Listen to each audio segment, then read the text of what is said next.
Feliz y bendecido día, aprendiendo un curso de milagros. El secreto de la verdadera oración es olvidarte de las cosas que crees necesitar. Pedir algo específico es igual que ver el pecado primero y luego perdonarlo. Del mismo modo, al orar pasas por alto tus necesidades específicas, tal como las ves, y las dejas en manos de Dios. Ahí se convierten en los regalos que le haces, pues le dicen que no antepondrás otros dioses a Él, ni que quieres otro amor que el suyo. Este libro es un comienzo, no un final.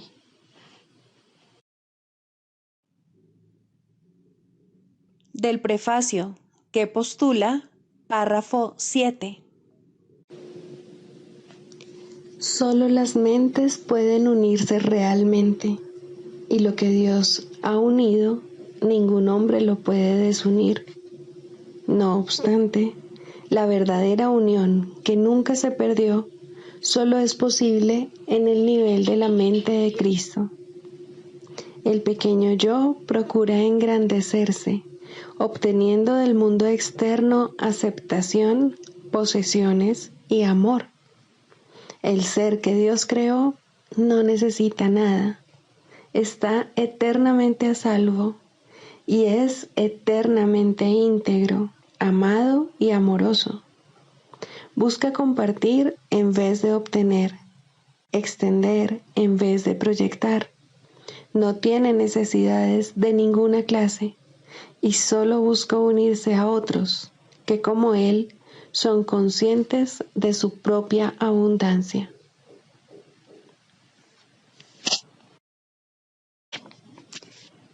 Introducción. Este es un curso de milagros. Es un curso obligatorio. Solo el momento en que decides tomarlo es voluntario. Tener libre albedrío no quiere decir que tú mismo puedas establecer el plan de estudios. Significa únicamente que puedes elegir lo que quieres aprender en cualquier momento dado. Este curso no pretende enseñar el significado del amor, pues eso está más allá de lo que se puede enseñar. Pretende, no obstante, despejar los obstáculos que impiden experimentar la presencia del amor, el cual es tu herencia natural. Lo opuesto al amor es el miedo, pero aquello que todo lo abarca no puede tener opuestos. Este curso puede, por lo tanto, resumirse muy simplemente de la siguiente manera. Nada real puede ser amenazado. Nada irreal existe. En esto radica la paz de Dios. Capítulo 1. El significado de los milagros. Primero, principios de los milagros. Principio 19. Los milagros hacen que las mentes sean una en Dios. Se basan en la cooperación porque la filiación es la suma de todo lo que Dios creó. Los milagros reflejan, por lo tanto, las leyes de la eternidad, no las del tiempo.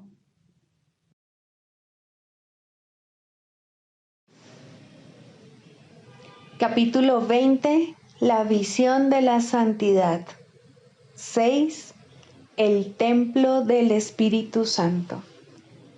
El significado del Hijo de Dios reside exclusivamente en la relación que tiene con su Creador.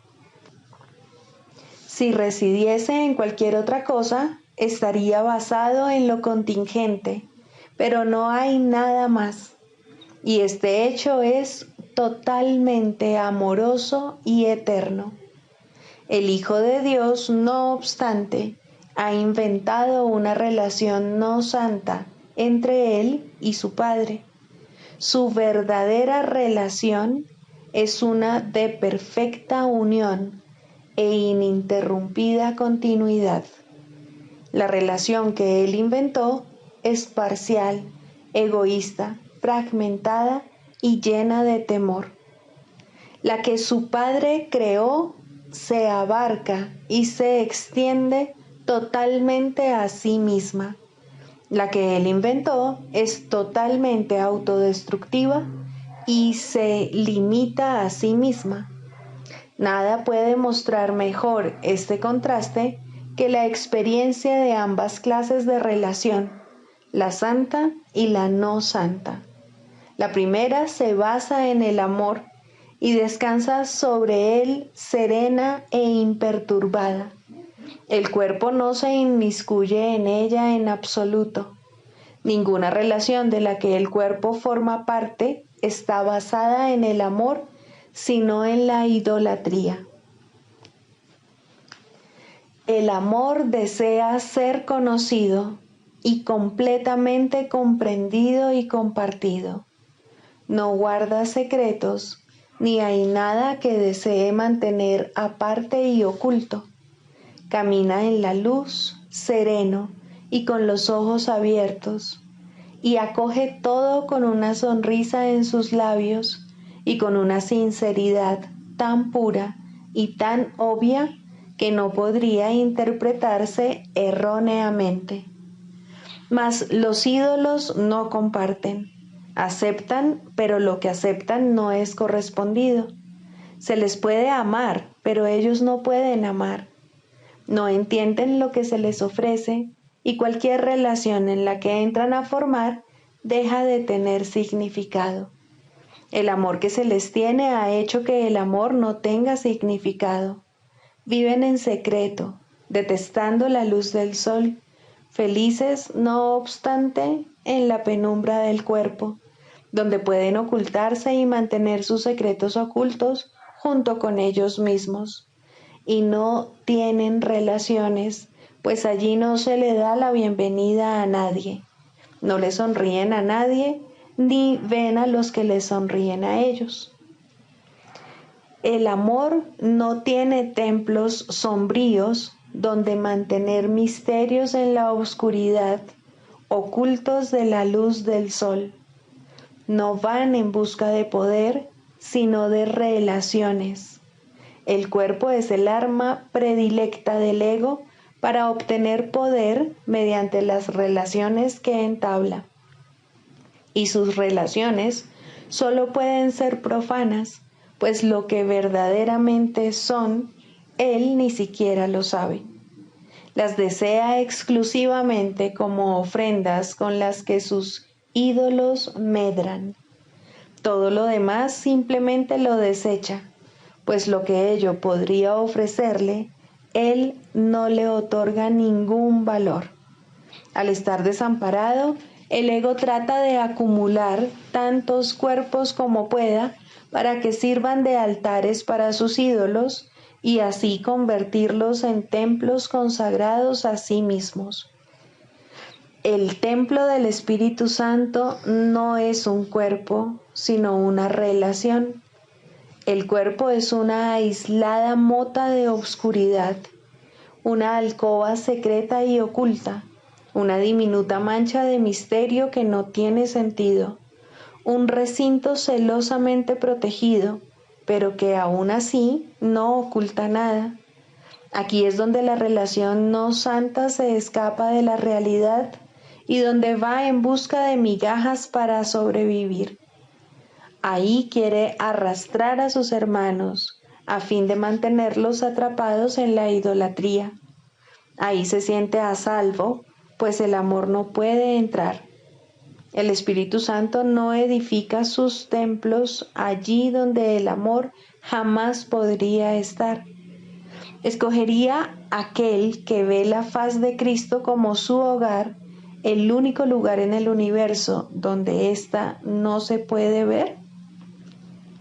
Tú no puedes hacer del cuerpo el templo del Espíritu Santo, y el cuerpo nunca podrá ser la sede del amor. Es la morada del idólatra y de lo que condena al amor, pues ahí el amor se vuelve algo temible y se pierde toda esperanza. Aún los ídolos que ahí son adorados están revestidos de misterio y se les mantiene aparte de aquellos que les rinden culto. Este es el templo consagrado a la negación de las relaciones y de la reciprocidad. Ahí se percibe con asombro el misterio de la separación y se le contempla con reverencia. Lo que Dios no dispuso que fuese, se mantiene ahí a salvo de él. Pero de lo que no te das cuenta es de que aquello que temes en tu hermano y te niegas a ver en él, es lo que hace que Dios te parezca temible y que no lo conozcas. Los idólatras siempre tendrán miedo del amor, pues nada los amenaza tanto como su proximidad. Deja que el amor se les acerque y pasa por alto el cuerpo, como sin duda hará, y corren despavoridos, sintiendo cómo empiezan a estremecerse y a tambalearse los cimientos aparentemente sólidos de su templo. Hermano, tú tiemblas con ellos. Sin embargo, de lo que tienes miedo es del heraldo de la libertad. Ese lugar de sombras no es tu lugar. Tu templo no está en peligro. Ya no eres un idólatra. El propósito del Espíritu Santo está a salvo en tu relación y no en tu cuerpo. Te has escapado del cuerpo. El cuerpo no puede entrar allí donde tú estás, pues ahí es donde el Espíritu Santo ha establecido su templo. Las relaciones no admiten grados, o son o no son. Una relación no santa no es una relación. Es un estado de aislamiento que aparenta ser lo que no es. Eso es todo. En el instante en que la idea descabellada de hacer que tu relación con Dios fuese profana pareció posible, todas tus relaciones dejaron de tener significado. En ese instante profano nació el tiempo y se concibieron los cuerpos para albergar esa idea descabellada y conferirle la ilusión de realidad. Y así pareció tener un hogar que duraba por un cierto periodo de tiempo para luego desaparecer del todo, pues, ¿qué otra cosa sino un fugaz instante podría dar albergue a esa loca idea que se opone a la realidad? Los ídolos desaparecerán y no dejarán rastro alguno con su partida. El instante profano de su aparente poder es tan frágil como un copo de nieve, pero sin su belleza. ¿Es este el sustituto que deseas, en lugar de la eterna bendición del instante santo y su ilimitada beneficencia? Es la malevolencia de la relación no santa, tan aparentemente poderosa, tan mal comprendida y tan revestida de una falsa atracción lo que prefieres, en lugar del instante santo que te ofrece entendimiento y paz. Deja a un lado el cuerpo entonces, y elevándote al encuentro de lo que realmente deseas, trasciéndelo serenamente. Y desde su templo santo no mires atrás a aquello de lo que has despertado, pues no hay ilusiones que puedan resultarle atractivas a la mente que las ha trascendido y dejado atrás. La relación santa refleja la verdadera relación que el Hijo de Dios tiene con su Padre en la realidad. El Espíritu Santo mora dentro de ella con la certeza de que es eterna.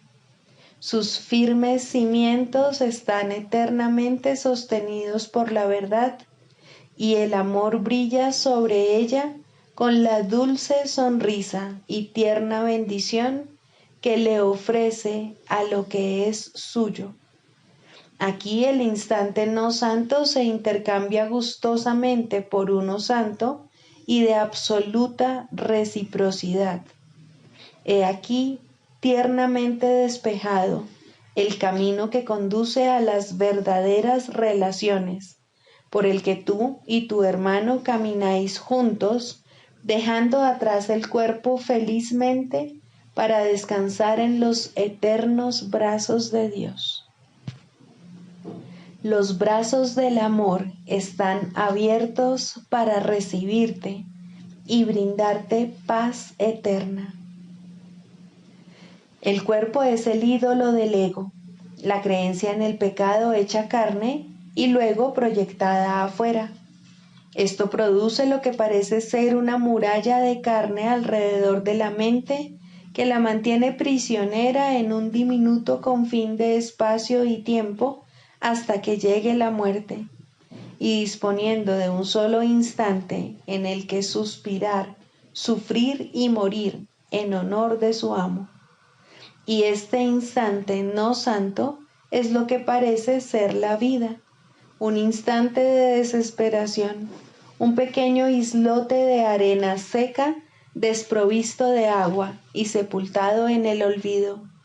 Aquí se detiene brevemente el Hijo de Dios para hacer su ofrenda a los ídolos de la muerte y luego fallecer. Sin embargo, aquí está más muerto que vivo. No obstante, es aquí también donde puede volver a elegir entre la idolatría y el amor. Aquí se le da a escoger entre pasar dicho instante rindiéndole culto al cuerpo o permitir que se le libere de él.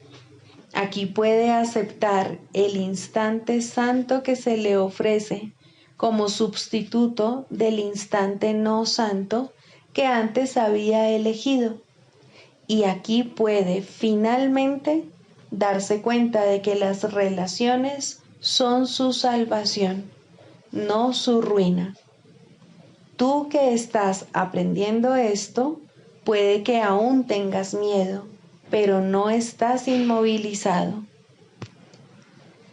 El instante santo tiene ahora para ti mucho más valor que su aparente contrapartida, y te has dado cuenta de que realmente solo deseas uno de ellos.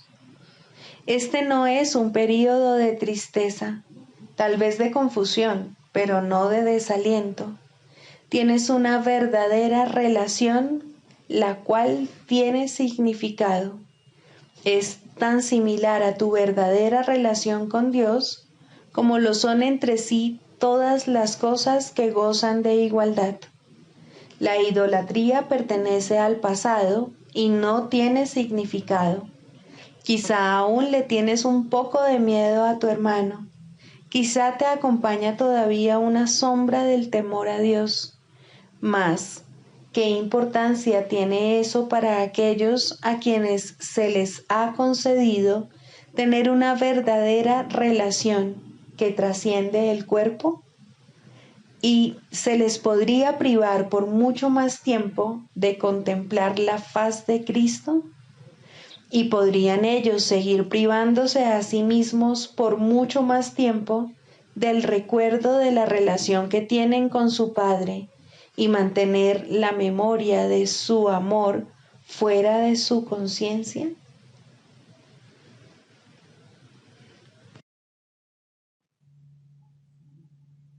Libro de ejercicios, lección 32.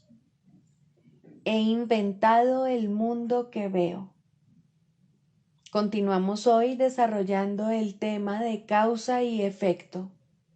No eres víctima del mundo que ves porque tú mismo lo inventaste.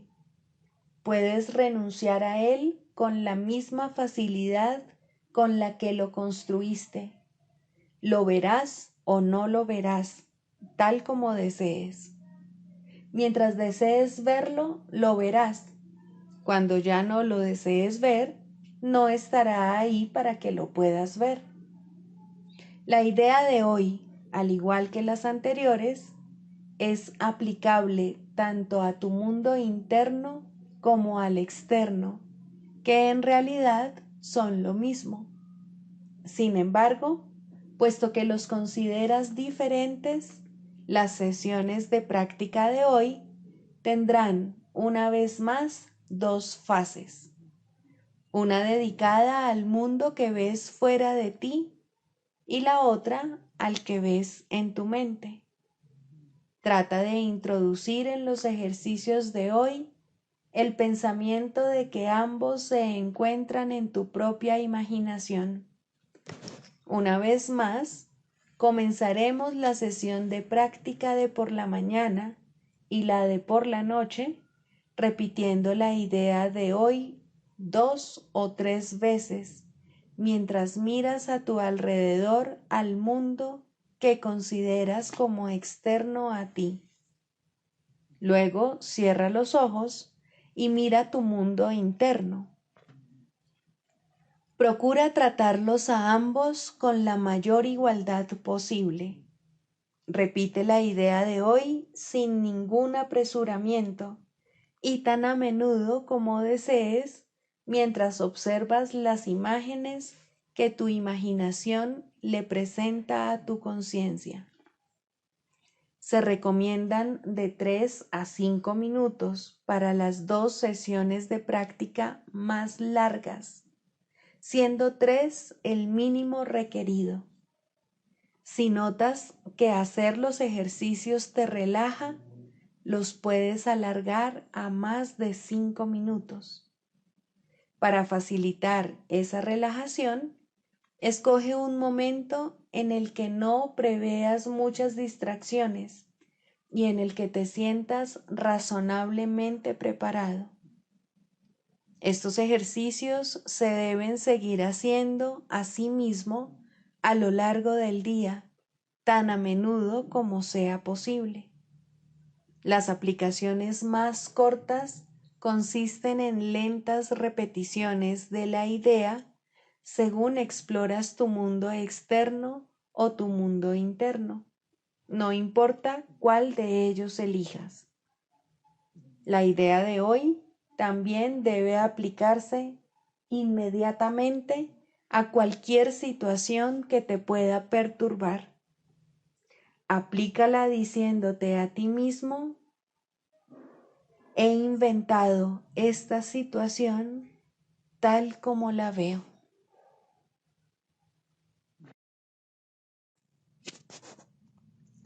Del Manual para el Maestro, pregunta 4. ¿Cuáles son las características de los maestros de Dios? 1. Confianza. He aquí la base sobre la que descansa su capacidad para llevar a cabo su función. La percepción es el resultado de lo que se ha aprendido. De hecho, la percepción es lo que se ha aprendido, ya que causa y efecto nunca se encuentran separados. Los maestros de Dios tienen confianza en el mundo, porque han aprendido que no está regido por las leyes que el mundo inventó. Está regido por un poder que se encuentra en ellos, pero que no es de ellos. Este poder es el que mantiene todas las cosas a salvo. Mediante este poder, los maestros de Dios contemplan un mundo perdonado. Una vez que hemos experimentado ese poder, es imposible volver a confiar en nuestra insignificante fuerza propia. ¿Quién trataría de volar con las minúsculas alas de un gorrión cuando se le ha dado el formidable poder de un águila? ¿Y quién pondría su fe en las miserables ofrendas del ego cuando los dones de Dios se encuentran desplegados ante él? ¿Qué induce a los maestros de Dios a efectuar este cambio? A. Desarrollo de la confianza. En primer lugar, tienen que pasar por lo que podría calificarse como un periodo de deshacimiento. Ello no tiene por qué ser doloroso, aunque normalmente lo es. Durante este periodo parece como si nos estuviesen quitando las cosas, y raramente se comprende, en un principio, que estamos simplemente reconociendo su falta de valor. ¿De qué otro modo se iba a poder percibir lo que no tiene valor a no ser que el perceptor estuviese en una posición desde la que no puede sino ver las cosas de otra manera. Aún no ha llegado al punto en el que puede efectuar el cambio interno totalmente. Por ello, el plan a veces requiere que se efectúen cambios en lo que parecen ser las circunstancias externas. Estos cambios son siempre beneficiosos. Una vez que el Maestro de Dios ha aprendido esto, pasa a la segunda fase. Ahora el Maestro de Dios tiene que pasar por un periodo de selección. Este periodo es siempre bastante difícil, pues al haber aprendido que los cambios que se producen en su vida son siempre beneficiosos, tiene entonces que tomar todas sus decisiones sobre la base de si contribuyen a que el beneficio sea mayor o menor. Descubrirá que muchas cosas, si no la mayoría de las que antes valoraba, tan solo obstruyen su capacidad para transferir lo que ha aprendido a las nuevas situaciones que se le presentan. Puesto que ha valorado lo que en verdad no vale nada, no generalizará la lección por temor a lo que cree que puede perder o deba sacrificar. Se necesita haber aprendido mucho para poder llegar a entender que todas las cosas, acontecimientos, encuentros y circunstancias son provechosos. Solo en la medida en que son provechosos, deberá concedérseles algún grado de realidad en este mundo de ilusiones. La palabra valor no puede aplicarse a nada más. La tercera fase por la que el Maestro de Dios tiene que pasar podría llamarse periodo de renuncia. Si se interpreta esto como una renuncia a lo que es deseable, se generará un enorme conflicto. Son pocos los maestros de Dios que se escapan completamente de esta zozobra. No tiene ningún sentido, no obstante, separar lo que tiene valor de lo que no lo tiene, a menos que se dé el paso que sigue naturalmente. Por lo tanto, el periodo de transición tiene que ser un periodo en el que el Maestro de Dios se siente obligado a sacrificar sus propios intereses en aras de la verdad. Todavía no se ha dado cuenta de cuán absolutamente imposible sería una exigencia así. Esto solo lo puede aprender a medida que renuncia realmente a lo que no tiene valor. Mediante esa renuncia, aprende que donde esperaba aflicción, encuentra en su lugar una feliz despreocupación. Donde pensaba que se le pedía algo, se encuentra agraciado con un regalo. Ahora llega un periodo de asentamiento. Es este un periodo de reposo en el que el Maestro de Dios descansa razonablemente en paz por un tiempo. Ahora consolida su aprendizaje. Ahora comienza a ver el valor de transferir lo que ha aprendido de unas situaciones a otras. El potencial de lo que ha aprendido es literalmente asombroso, y el Maestro de Dios ha llegado a un punto en su progreso desde el que puede ver que en dicho aprendizaje radica su escape. Renuncia a lo que no quieres y quédate con lo que sí quieres. Qué simple es lo obvio y qué fácil. El Maestro de Dios necesita este periodo de respiro. Todavía no ha llegado tan lejos como cree, mas cuando está listo para seguir adelante, marcharán a su lado compañeros poderosos. Ahora descansa por un rato y los convoca antes de proseguir. A partir de ahí, ya no seguirá adelante solo. La siguiente fase es ciertamente un periodo de inestabilidad. El Maestro de Dios debe entender ahora que en realidad no sabía distinguir entre lo que tiene valor y lo que no lo tiene. Lo único que ha aprendido hasta ahora es que no desea lo que no tiene valor y que sí desea lo que tiene. Su propio proceso de selección, no obstante, no le sirvió para enseñarle la diferencia. La idea de sacrificio, tan fundamental en su sistema de pensamiento, imposibilitó el que pudiese discernir. Pensó que había aprendido a estar dispuesto, pero ahora se da cuenta de que no sabe para qué sirve estar dispuesto. Ahora tiene que alcanzar un estado que puede permanecer fuera de su alcance por mucho, mucho tiempo. Tiene que aprender a dejar de lado todo juicio y a preguntarse en toda circunstancia qué es lo que realmente quiere. De no ser porque cada uno de los pasos en esta dirección está tan fuertemente reforzado, cuán difícil sería darlos. Finalmente llega un período de logros. Ahora es cuando se consolida su aprendizaje. Lo que antes se consideraba simples sombras se han convertido ahora en ganancias substanciales con las que puede contar en cualquier emergencia, así como también en los periodos de calma. En efecto, el resultado de esas ganancias no es otro que la tranquilidad, el fruto de un aprendizaje honesto, de un pensamiento congruente y de una transferencia plena.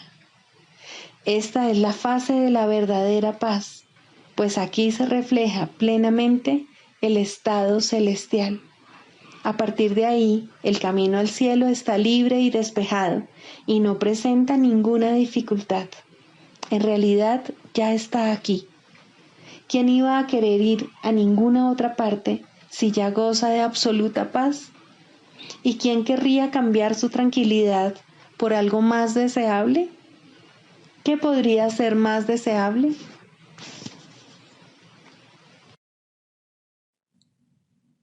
Manual para el maestro. Pregunta 1. ¿Quiénes son los maestros de Dios?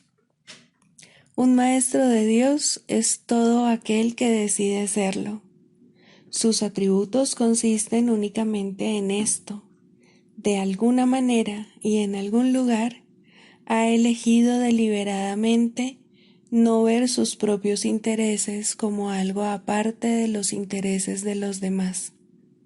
Una vez que ha hecho esto, su camino ha quedado establecido y su dirección es segura. Una luz ha entrado en las tinieblas. Tal vez sea una sola luz, pero con una basta. El Maestro de Dios ha hecho un compromiso con Dios, aunque todavía no crea en Él. Se ha convertido en un portador de salvación. Se ha convertido en un Maestro de Dios. Los Maestros de Dios proceden de todas partes del mundo y de todas las religiones, aunque algunos no pertenecen a ninguna religión. Los Maestros de Dios son los que han respondido. La llamada es universal y está activa en todo momento y en todas partes. Dicha llamada invoca a los maestros a que hablen en favor de ella y a que rediman el mundo. Muchos la oyen, pero muy pocos responden. Sin embargo, es solo cuestión de tiempo. Todo el mundo responderá al final, pero ese final puede estar muy, muy lejos. Esta es la razón por la que se estableció el plan de los maestros. Su función es ahorrar tiempo. Cada uno comienza como una sola luz, pero como tiene la llamada en el mismo centro de su ser, esa luz no puede restringirse, y cada uno de ellos ahorra miles de años, tal como el mundo juzga el tiempo. Mas para la llamada en sí, el tiempo no significa nada. Cada maestro de Dios tiene su propósito. La estructura de éste varía enormemente, así como los medios particulares de enseñanza empleados. El contenido del curso, no obstante, nunca varía. Su tema central es siempre: el Hijo de Dios es inocente y en su inocencia radica su salvación. Esto se puede enseñar con acciones o con pensamientos, con palabras o sin ellas, en cualquier lenguaje o sin lenguaje, en todo lugar o momento o en cualquier forma. No importa lo que el maestro haya sido antes de oír la llamada. Al responder, se ha convertido en un salvador. Ha visto a alguien más como a sí mismo. Ha encontrado, por lo tanto, su propia salvación y la salvación del mundo. Con su renacer, renace el mundo. Este manual está dedicado a una enseñanza especial y dirigido a aquellos maestros que enseñan una forma particular del curso universal. Existen muchas otras formas, todas con el mismo desenlace. Su propósito es simplemente ahorrar tiempo. No obstante, solo el tiempo se arrastra pesadamente y el mundo ya está muy cansado. Está viejo, agotado y sin esperanzas, mas el desenlace final nunca se puso en duda, pues, ¿qué puede cambiar la voluntad de Dios? Pero el tiempo, con sus ilusiones de cambio y de muerte, agota al mundo y a todas las cosas que habitan en él. Al tiempo, no obstante, le llegará su final, y propiciar ese final es la función de los maestros de Dios, pues el tiempo está en sus manos. Tal fue su elección, y así se les concedió. Manual para el maestro. Clarificación de términos. 4. La percepción verdadera, el conocimiento. El mundo que ves no es más que la ilusión de un mundo. Dios no lo creó, pues lo que Él crea tiene que ser tan eterno como Él. En el mundo que ves, no obstante, no hay nada que haya de perdurar para siempre. Algunas cosas durarán en el tiempo algo más que otras, pero llegará el momento en el que a todo lo visible le llegue su fin. Los ojos del cuerpo no son, por lo tanto, el medio a través del cual se puede ver el mundo real, pues las ilusiones que contemplan solo pueden conducir a más ilusiones de la realidad. Y eso es lo que hacen, pues todo lo que los ojos del cuerpo ven no solo no ha de durar, sino que además se presta a que se tengan pensamientos de pecado y culpabilidad. Todo lo que Dios creó, por otra parte, está por siempre libre de pecado y por ende, por siempre libre de culpabilidad. El conocimiento no es el remedio para la percepción falsa, puesto que al proceder de distintos niveles jamás pueden encontrarse. La única corrección posible para la percepción falsa es la percepción verdadera. Esta no perdurará, pero mientras dure, su propósito será sanar. La percepción verdadera es un remedio que se conoce por muchos nombres. El perdón, la salvación, la expiación y la percepción verdadera son todos una misma cosa. Son el comienzo de un proceso cuyo fin es conducir a la unicidad que los trasciende a todos. La percepción verdadera es el medio por el que se salva al mundo de las garras del pecado, pues el pecado no existe.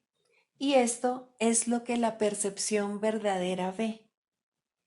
El mundo se yergue como un sólido muro ante la faz de Cristo, pero la percepción verdadera lo ve solo como un frágil velo, tan fácil de descorrer que no podría durar más de un instante. Por fin se ve el mundo tal como es, y ahora no puede sino desaparecer, pues en su lugar ha quedado un espacio vacío que ha sido despejado y preparado. Donde antes se percibía destrucción, aparece ahora la faz de Cristo, y en ese instante el mundo queda olvidado, y el tiempo acaba para siempre al disolverse el mundo en la nada de donde provino. Un mundo perdonado no puede durar mucho. Era la morada de los cuerpos, pero el perdón mira más allá de ellos. En eso radica su santidad. Así es como sana. El mundo de los cuerpos es el mundo del pecado, pues solo si el cuerpo existiese sería posible el pecado. El pecado acarrea culpabilidad tan irremediablemente como el perdón acaba con ella. Y una vez que ha desaparecido todo rastro de culpabilidad, ¿qué queda que pueda seguir manteniendo al mundo separado y fijo en su lugar? Pues la idea de lugar habrá desaparecido también junto con el tiempo. El cuerpo es lo único que hace que el mundo parezca real, pues, al ser algo separado, no puede permanecer donde la separación es imposible. El perdón prueba que es imposible porque no lo ve, y lo que entonces pasas por alto deja de ser comprensible para ti, tal como una vez estabas seguro de su presencia. Este es el cambio que brinda la percepción verdadera. Lo que antes se había proyectado afuera, ahora se ve adentro, y ahí el perdón deja que desaparezca. Ahí se establece el altar al Hijo, y ahí se recuerda a su Padre. Ahí se llevan todas las ilusiones ante la verdad y se depositan ante el altar. Lo que se ve como que está afuera no puede sino estar más allá del alcance del perdón, pues parece ser por siempre pecaminoso. ¿Qué esperanza puede haber mientras se siga viendo el pecado como algo externo? ¿Qué remedio puede haber para la culpabilidad? Mas, al ver a la culpabilidad y al perdón dentro de tu mente, estos se encuentran juntos por un instante, uno al lado del otro, ante un solo altar. Ahí, por fin, la enfermedad y su único remedio se unen en un destello de luz curativa. Dios ha venido a proclamar lo que es suyo. El perdón se ha consumado. Y ahora el conocimiento de Dios, inmutable, absoluto, puro y completamente comprensible, entra en su reino. Ya no hay percepción, ni falsa ni verdadera. Ya no hay perdón, pues su tarea ha finalizado. Ya no hay cuerpos, pues han desaparecido ante la deslumbrante luz del altar del Hijo de Dios.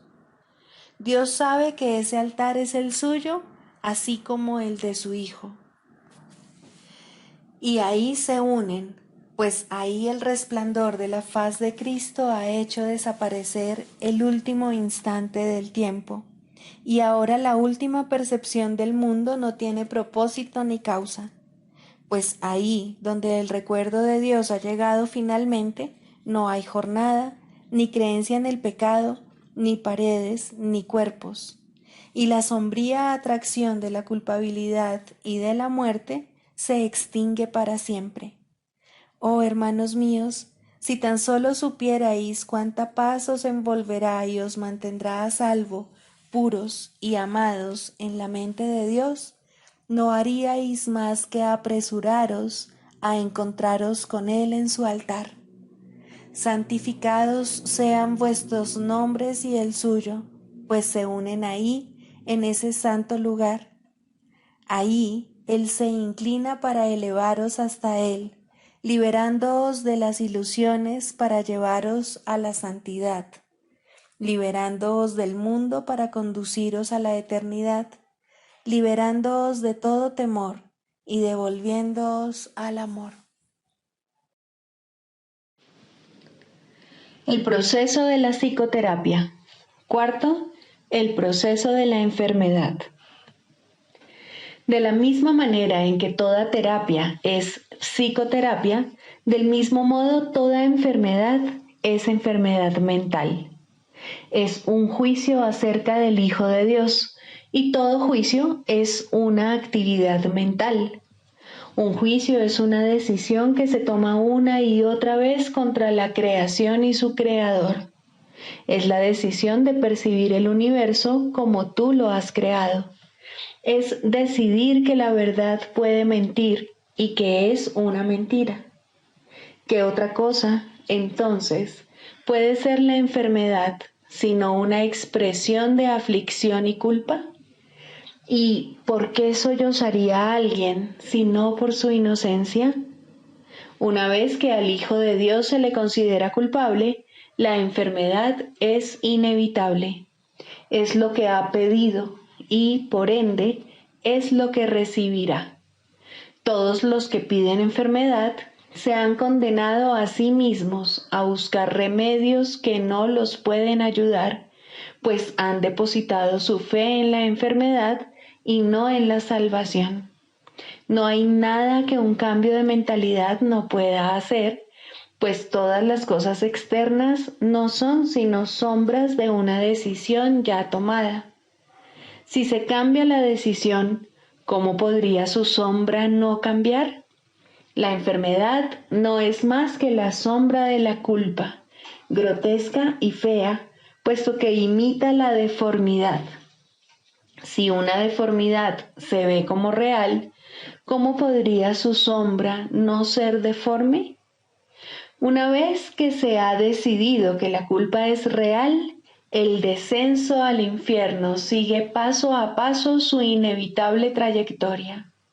La enfermedad, la muerte y la miseria fustigan ahora la tierra en implacables oleadas, a veces simultáneamente y otras en siniestra sucesión.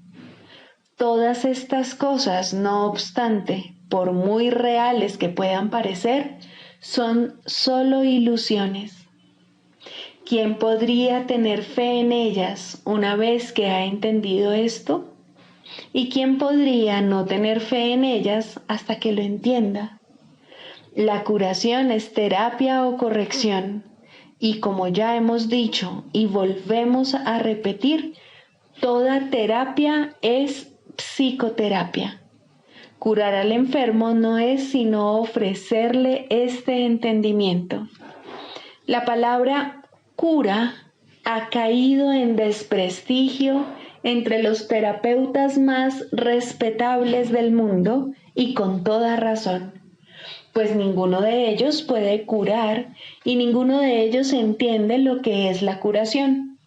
En el peor de los casos, le otorgan realidad al cuerpo en sus propias mentes, y una vez que han hecho esto, apelan a la magia para curar los males con los que sus mentes dotaron al cuerpo. ¿Cómo podría este proceso curar?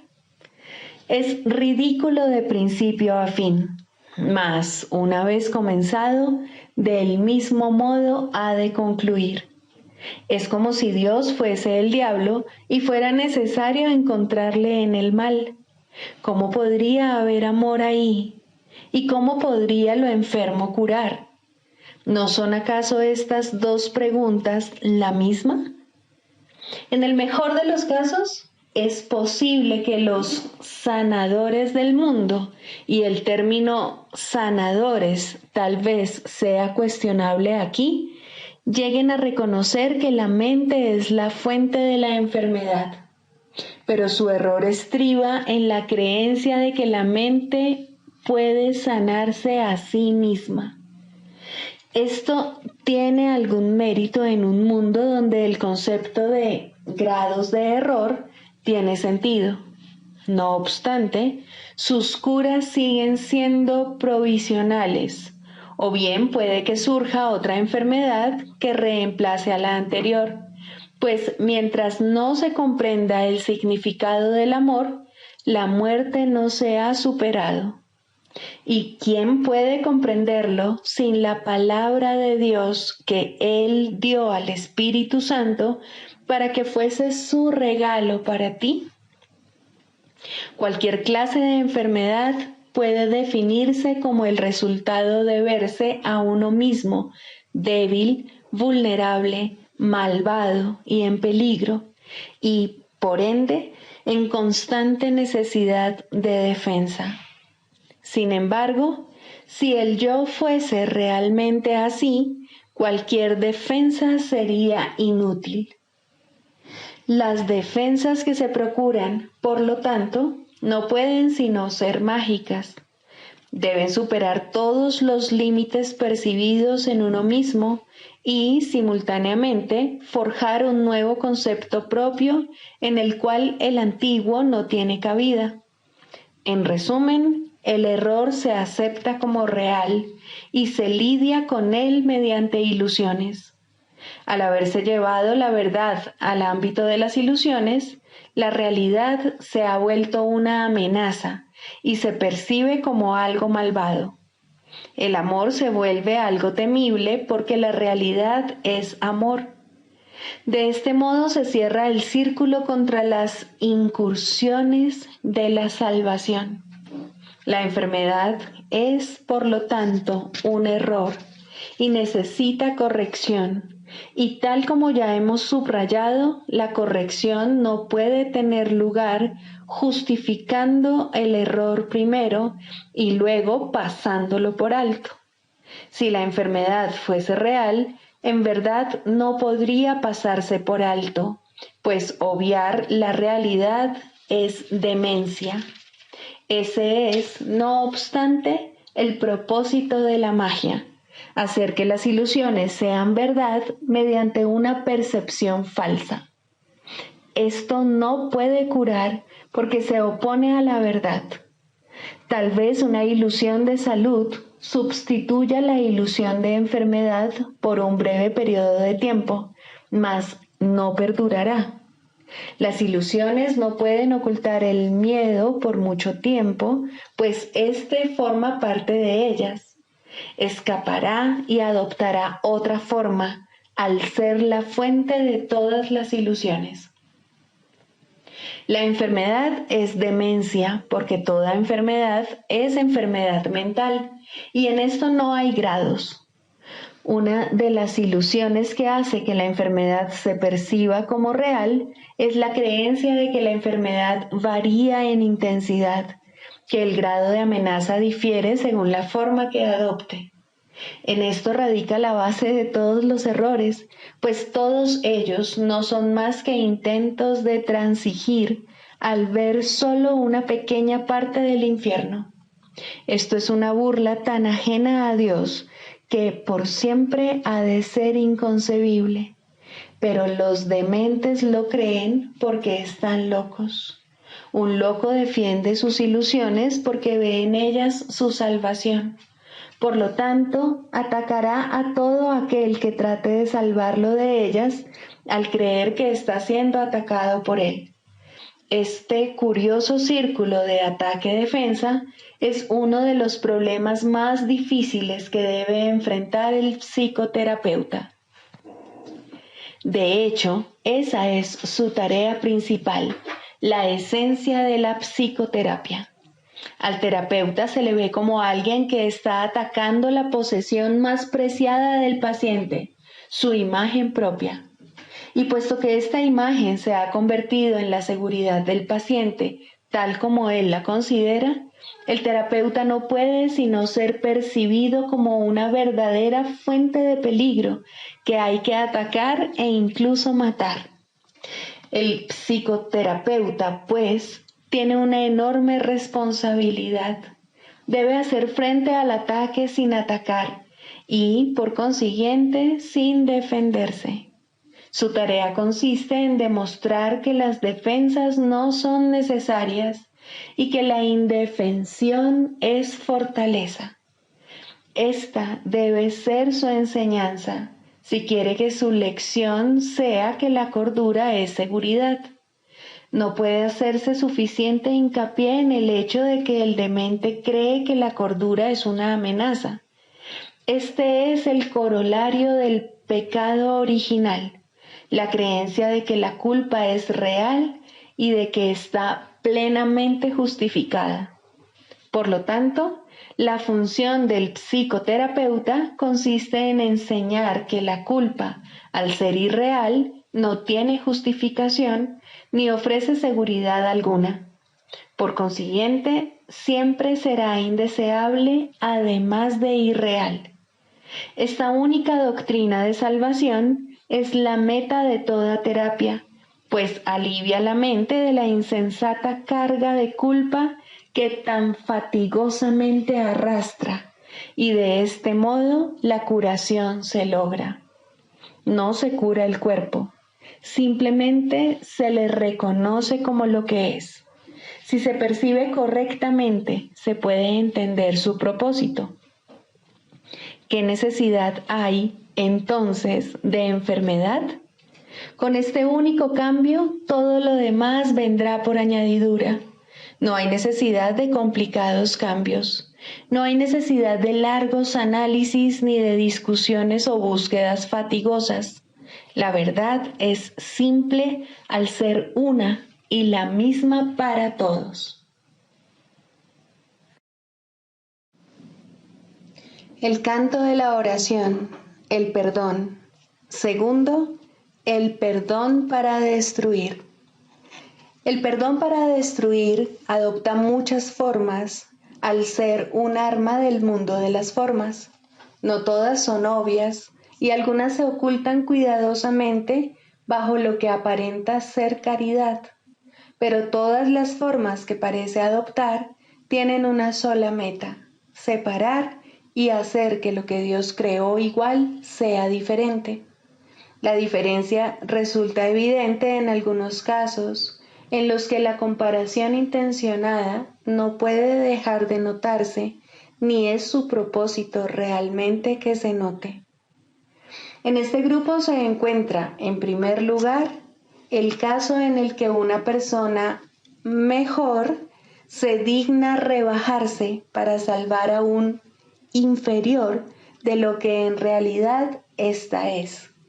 En este caso, el perdón aquí se basa en una actitud de amable altivez, tan lejana del amor que la arrogancia jamás podría desalojarse.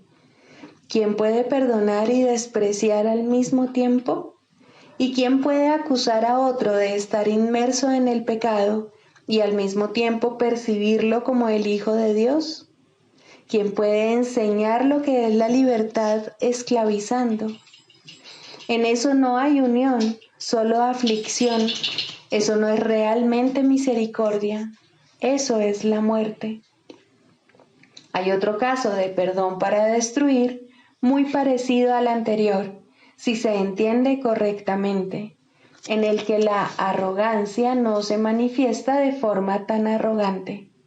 Aquí el que perdona a otro no proclama ser mejor. En lugar de ello dice que aquí hay alguien cuya pecaminosidad él comparte, y dado que ambos han sido indignos, merecen la retribución de la ira de Dios.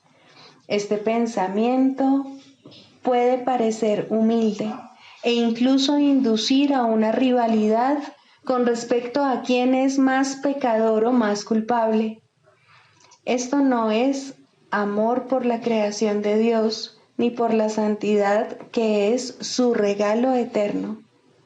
¿Puede acaso su Hijo condenarse a sí mismo y aún así acordarse de él? Aquí la meta es apartar de Dios al Hijo que él ama y mantenerlo separado de su fuente. Esta es también la meta de aquellos que buscan ser mártires a manos de otro. El objetivo detrás de esto tiene que verse claramente, pues puede pasar por mansedumbre y caridad en vez de crueldad. ¿No es acaso muestra de misericordia aceptar el rencor de otro y no responder sino con silencio y con una dulce sonrisa? Fíjate qué bueno eres, que soportas con paciencia y santidad la ira y el daño que otro te inflige sin mostrar el amargo dolor que sientes. El perdón para destruir con frecuencia se oculta tras un manto así. Muestra el rostro del sufrimiento y del dolor como prueba silenciosa de la culpa y de los estragos del pecado. Tal es el testimonio que le ofrece a uno que podría ser su salvador y no su enemigo. Pero al habérsele convertido en enemigo, tiene que aceptar la culpa y el duro reproche que de este modo se ha descargado sobre él. ¿Es esto amor? ¿O se trata más bien de una traición hacia uno que necesita que le salven del dolor de la culpa? ¿Qué otro propósito podría tener esto, sino mantener a los testigos de la culpa alejados del amor? El perdón para destruir puede manifestarse también en forma de regateos y tratos. Te perdono si satisfaces mis necesidades, pues en tu esclavitud está mi liberación. Dile esto a cualquiera y te vuelves un esclavo, y tratarás de deshacerte de la culpa mediante más regateos que no ofrecen esperanza alguna, sino más dolor y más miseria. Cuán temible se ha vuelto ahora el perdón y cuán distorsionado es el fin que persigue. Ten piedad de ti mismo, tú que de este modo regateas. Dios solo da y no pide recompensa alguna. No hay otra manera de dar excepto como Él da. Todo lo demás es una parodia, pues ¿quién intentaría hacer un trato lucrativo con el Hijo de Dios y al mismo tiempo dar gracias a su Padre por su santidad? ¿Qué le mostrarías a tu hermano? ¿Intentarías reforzar su culpa y con ello la tuya? El perdón es el medio por el que puedes escapar. Qué lástima convertirlo en un medio para una mayor esclavitud y dolor. En el mundo de los opuestos hay una manera de utilizar el perdón para la meta de Dios y encontrar la paz que Él te ofrece. No aceptes nada más o habrás buscado la muerte y orado por separarte de tu ser. Cristo es para todos porque está en todos. Es su faz lo que el perdón te permite ver. Es su faz en la que ves la tuya.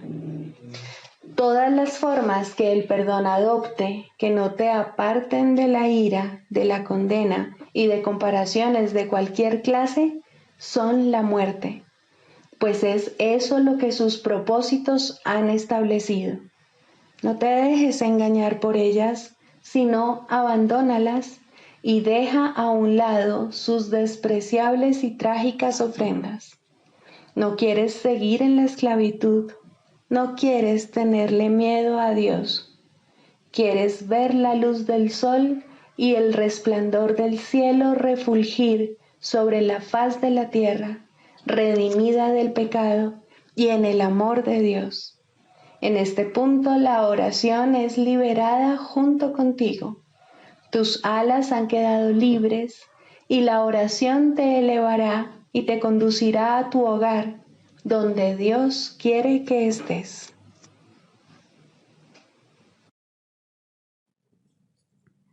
Sigamos a Jesús haciendo del perdón algo tan natural como respirar y algo tan vital como el aire. Amén.